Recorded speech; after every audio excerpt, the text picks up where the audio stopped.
Shalom, selamat pagi Bapak Ibu, saudara-saudara sekalian yang sama dikasihi oleh Tuhan. Selamat berjumpa kembali dalam renungan harian Gereja Toraja Jemaat Baji Marumpa. Pada pagi ini kita akan kembali membaca dan merenungkan firman Tuhan. Tapi sebelumnya itu mari kita satu di dalam doa, kita berdoa. Kembali kami mengucap syukur di pagi hari yang indah ini ya Tuhan, atas kasih Tuhan sepanjang malam kemarin. Engkau telah menuntun kami sehingga kami boleh bangun di pagi hari yang indah ini dengan penuh kekuatan dan kesehatan yang berasal daripada Tuhan. Melandasi semuanya itu ya Bapa, kami akan membaca dan merenungkan akan kebenaran firman Tuhan. Kiranya firman Tuhan pada pagi hari ini dapat menjadi kekuatan baru untuk melanjutkan segala aktivitas yang masih berkenan untuk kami lakukan di dalam perjalanan kehidupan kami ya Bapa. Karena itu bersabdalah ya Tuhan, di dalam dan melalui anak-Mu Kristus Yesus kami telah berdoa.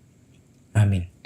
Ya, baik, pembacaan kita dari kitab Galatia 2 ayat 1 sampai ayat yang ke-10. Firman Tuhan berbunyi demikian. Paulus diakui oleh para rasul. 14 tahun kemudian, aku pergi lagi ke Yerusalem dengan Barnabas dan Titus pun kubawa juga. Aku pergi berdasarkan suatu penyataan Allah kepada mereka.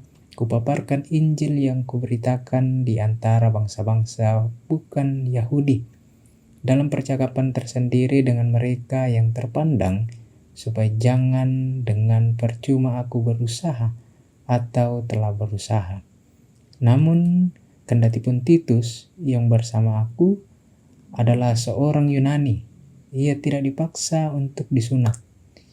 Memang ada desakan dari saudara-saudara palsu yang menyusup masuk, yaitu mereka yang menyeludup ke dalam untuk mengadakan kebebasan kita yang kita miliki di dalam Kristus Yesus. Supaya dengan itu mereka dapat memperhamba kita. Namun sesaat pun kami tidak mau mundur dan tunduk kepada mereka, agar kebenaran Injil dapat ditinggalkan tetap pada kamu. Mengenai mereka yang dianggap terpandang itu, bagaimana kedudukan mereka dahulu, itu tidak penting bagiku, sebab Allah tidak memandang muka.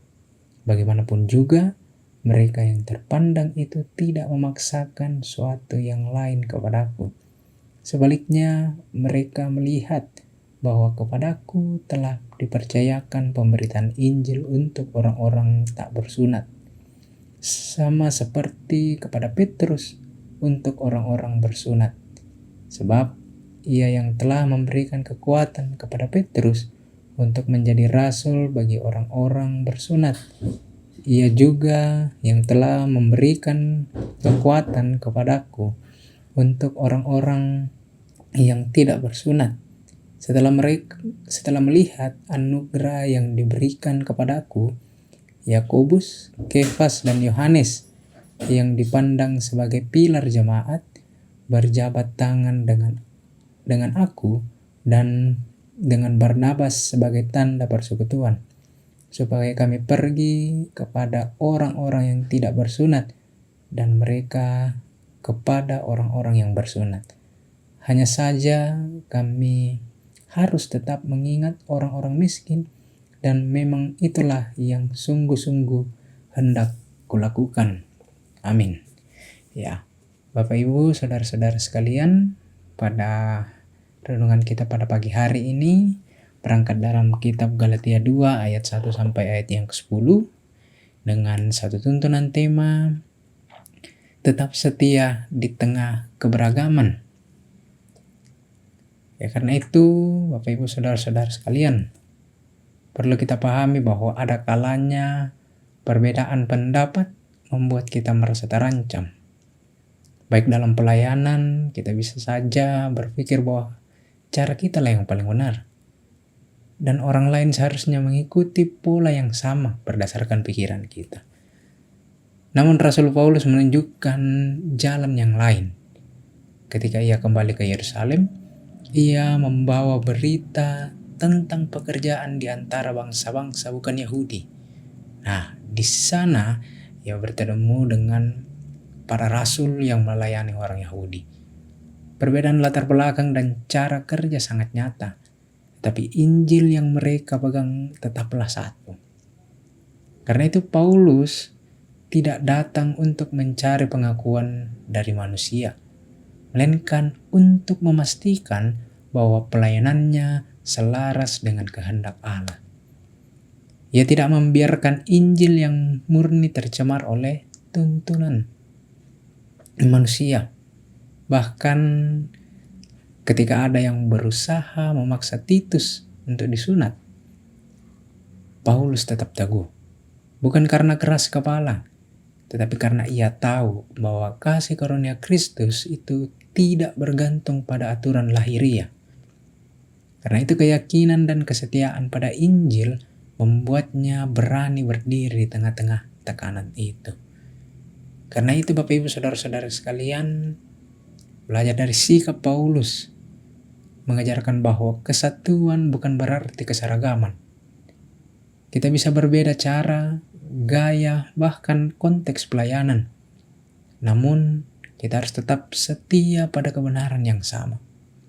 Tuhan memanggil setiap orang dengan peran yang begitu unik, tetapi dengan dasar iman yang satu, yakni kasih karunia Yesus Kristus di dalam dunia yang penuh suara dan perbedaan pendapat yang begitu banyak.